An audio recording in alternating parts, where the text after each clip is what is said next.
انسان جب قبر میں جاتا ہے تو وہاں پہ جو اس کو خوف ملتا ہے فرشتوں کے آنے پر اور ضبط قبر پیش آتا ہے، اس پر بھی اللہ گناہ معاف فرما دیتے ہیں۔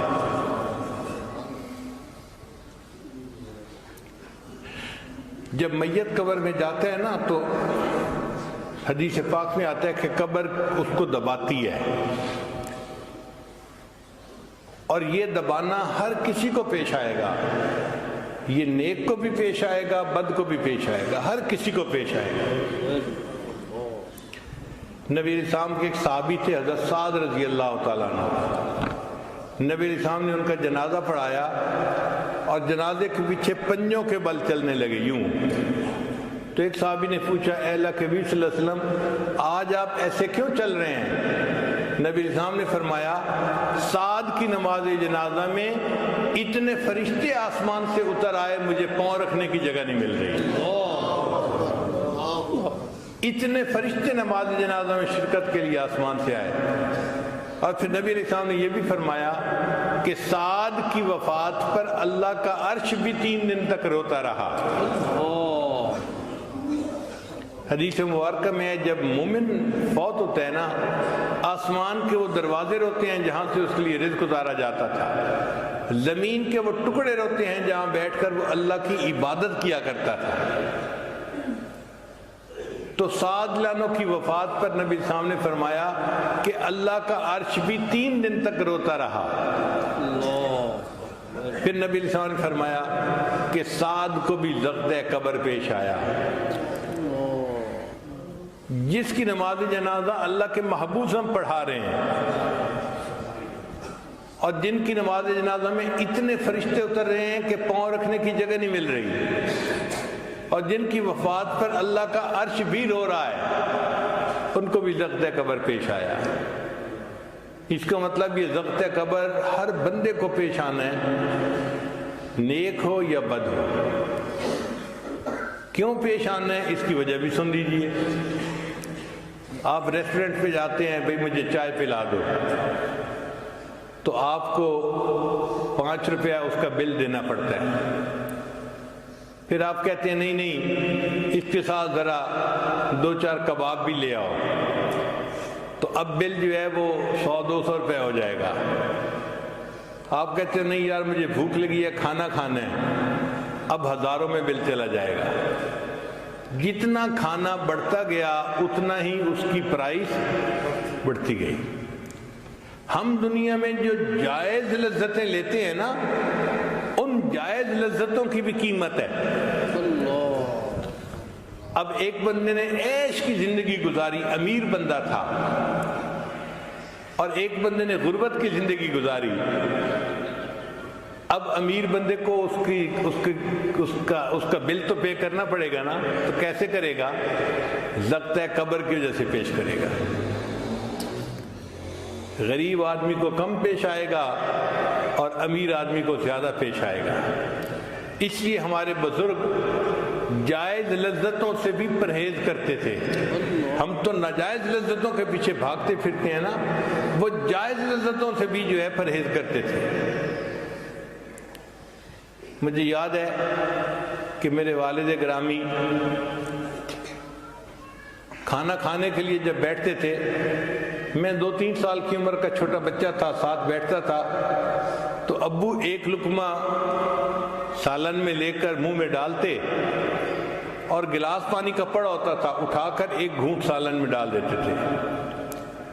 مجھے سمجھ نہیں آتی تھی بات، میں پوچھتا تھا ابو اتنا مزیدار سالن امی نے بنایا اور آپ نے اس میں ایک گھونٹ پانی ڈال کے اس کو بے مزہ کر دیا، تو ابو اس کا جواب نہیں دیتے تھے، اتنا کہتے تھے تم اپنا کام کرو، مجھ سے یہ باتیں نہ پوچھو۔ پوری زندگی انہوں نے کچھ نہیں بتایا۔ جب ان کی وفات ہوئی تو پھر والدہ صاحبہ نے مجھے بتایا کہ بیٹا وہ کہتے تھے کہ یہ نفس دشمن ہے، ہم اس کو لذتیں دنیا میں کیوں دیں؟ لذیذ کھانا آتا تھا اس کو بے مزہ کر کے کھا لیتے تھے کہ پیٹ بھرنا مقصد ہے، پیٹ تو بھر جائے گا، ہم لذتوں کے پیچھے کیوں پڑے؟ تو ہمارے اکابر جائز لذتوں سے بھی پرہیز کرتے تھے، ہم ناجائز لذتوں کے پیچھے پڑتے ہیں۔ ہاں ایک بات اور ہے کہ ضبط قبر تو مومن کو بھی پیش آئے گا اور کافر کو بھی پیش آئے گا، مگر دونوں میں زمین آسمان کا فرق ہے۔ جو کافر کو پیش آئے گا وہ قبر کی دیواریں اس کو دبائیں گی حتیٰ کہ ایک طرف کی پسلیاں دوسری طرف چلی جائیں گی، اس کی ہڈیاں ٹوٹیں گی، اس کو تکلیف ہوگی۔ اور مومن کو جو ضبط قبر پیش آئے گا وہ تکلیف کا باعث نہیں ہوگا، وہ ایسا ہی ہے جیسے آپ کے سر میں درد ہو تو آپ بیٹے کو بلا کے کہتے ہیں بیٹا ذرا سر دبا دو۔ اب بیٹے کے سر دبانے سے آپ کو تکلیف ہو رہی ہوتی ہے، راحت مل رہی ہوتی ہے، بیٹا تھوڑی دیر اور دبا دو، بیٹا ذرا میرے پاؤں میں درد ہو رہا ہے انہیں بھی دبا دو۔ تو ہم جسم جو دباتے ہیں وہ راحت کا سبب بنتا ہے، تو مومن کو ضبط قبر تو پیش آئے گا، اس کے لیے وہ تکلیف کا باعث نہیں بنے گا، راحت کا باعث بن جائے گا، مگر اس کے بدلے اللہ اس کے گناہوں کو معاف فرما دیں گے۔ رحمت اللہ و عفوہ و مغفرتہ بلا سبب من العباد۔ قیامت کے دن اللہ تعالی محض اپنے فضل اور اپنی رحمت سے اپنے بندوں کے گناہوں کو معاف فرما دیں گے، بندوں کا کوئی عمل نہیں ہوگا، اللہ کی رحمت کا اظہار ہوگا۔ چنانچہ مفسرین نے لکھا ہے قیامت کے دن نیک لوگ شفاعت کریں گے، شہداء کریں گے، صالحین کریں گے، انبیاء کریں گے، سید الانبیاء کریں گے، سب جب شفاعت کر چکیں گے، جنتی سارے کے سارے جس کی چاہیں گے شفاعت کریں گے، ایک ایسا وقت آئے گا کہ کوئی شفاعت کرنے والا نہیں ہوگا۔ اللہ فرمائیں گے ہر شفاعت کرنے والے نے شفاعت کی اور اپنی رحمت کا اظہار کیا، اب میں پروردگار اپنی رحمت کا اظہار کرتا ہوں۔ اللہ تعالیٰ جہنم میں سے لوگوں کی 3 لپیں بھریں گے اور ان کو اللہ تعالیٰ جہنم سے نکال کے جنت عطا فرما دیں گے۔ لپ کہتے ہیں یہ جو دونوں ہاتھ یوں بھرتے ہیں نا، اب آپ دیکھیں کہ اگر گندم کے دانے ہوں اور میں یہ دونوں لپ بھروں تو وہ سینکڑوں میں نہیں ہوں گے، ہزاروں میں اس لپ میں آ جائیں گے دانے۔ تو اگر ایک چھوٹا سا بندہ اس کی لپ میں ہزاروں دانے آ جاتے ہیں تو سوچئے اللہ کی عظمت کو، اور یہ بھی سوچئے کہ اللہ کی لپ میں کتنے بندے آئیں گے۔ خربوں خرب لوگ ہوں گے، خربوں خرب لوگ ہوں گے جو اللہ لپ بھریں گے اور ان کو جنت عطا فرما دیں گے۔ حدیث مبارکہ میں ہے کہ نبی علیہ السلام تشریف فرما تھے اور اللہ تعالیٰ سے رحمت کی دعا فرما رہے تھے، اور ابوبکر صدیق لانو نبی علیہ السلام کی خدمت میں گزارش کر رہے تھے، اے اللہ کے حبیب صلی اللہ علیہ وسلم آپ رحمت کی دعا کیجئے تاکہ اللہ تعالیٰ آپ کی امت پر مزید رحمت فرما دے۔